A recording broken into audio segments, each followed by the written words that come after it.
नमस्कार दोस्तों, मेरा नाम है अभय सिंह और आपका स्वागत है आपके अपने YouTube channel current affairs for exam में। दोस्तों, अब हम डिस्कस करने जा रहे हैं एक बहुत ही strategic, economic linked, future oriented current affairs topic, India's aviation fleet expansion drive. यह टॉपिक सिर्फ सिविल एविएशन तक लिमिटेड नहीं है, बल्कि यह डायरेक्टली कनेक्टेड है economic growth, global connectivity, trade and tourism, infrastructure development और India's aspiration to become a global transit hub. इसलिए यह topic UPSC paper GS paper 3 जिसमें कि इंफ्रास्ट्रक्चर और इकोनॉमी आता है, तथा जीएस पेपर 2 जिसमें गवर्नेंस और पॉलिसी आता है, उसके लिए एक स्ट्रॉन्ग एग्जाम्पल बनता है। साथ में इंटरव्यू डिस्कशन के लिए भी काफ़ी हाई वैल्यू बन जाता है।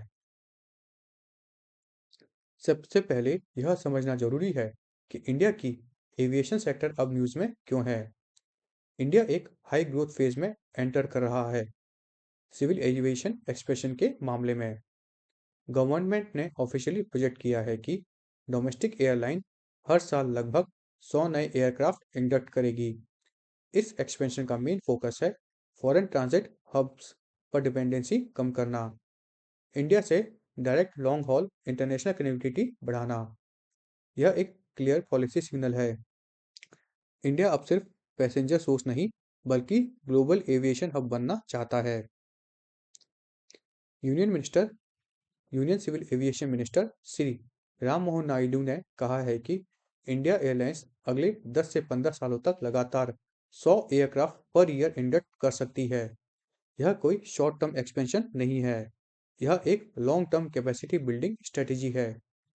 इसका मेन ड्राइवर है एयरलाइन के पास already massive pending aircraft orders और साथ में ग्लोबल एविएशन मैन्युफैक्चरर्स के साथ साइंड मेगा डील्स।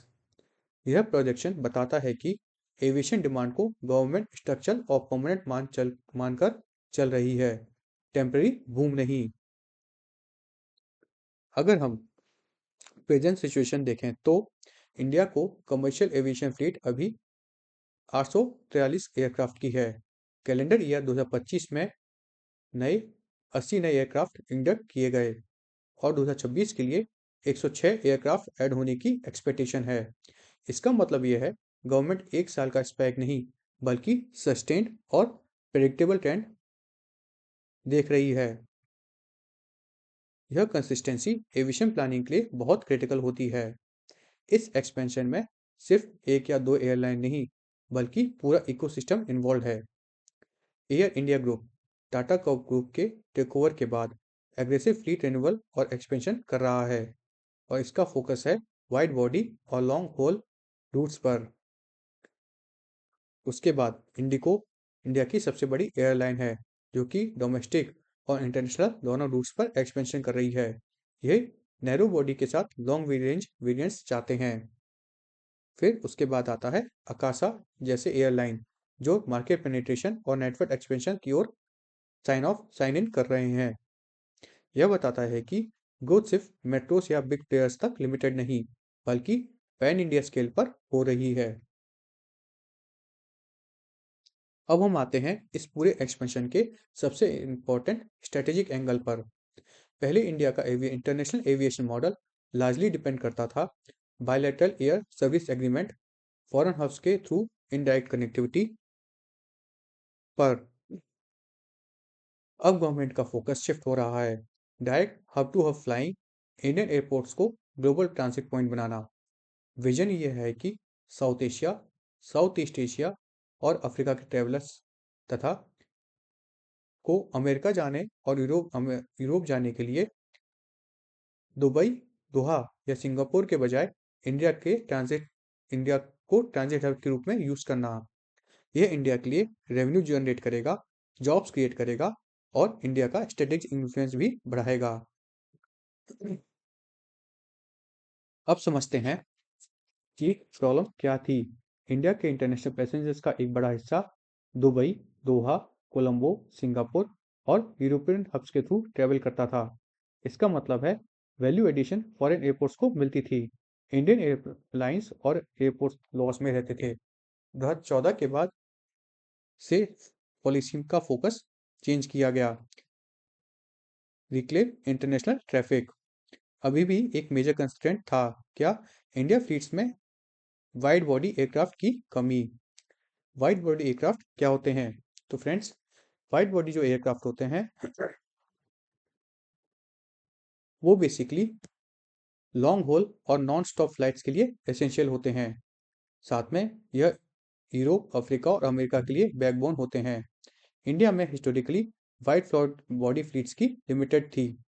अब जो एक्सपेंशन हो रहा है उसका एक मेजर ऑब्जेक्टिव है वाइड बॉडी इंडक्शन बढ़ाना। बिना वाइड बॉडी के इंडिया को ग्लोबल हब नहीं बनाया जा सकता। किसके मामले में? एयरलाइन के मामले में। इसलिए फ्लीट का एक्सपेंशन सिर्फ क्वांटिटी नहीं, क्वालिटी और एयरक्राफ्ट मिक्स का भी क्वेश्चन बन रहा है और इसका एक्सपेंशन जरूरी है। एयरक्राफ्ट आएंगे तभी काम करेंगे जब एयरक्राफ्ट रेडी होंगे और कैपेसिटी होगी।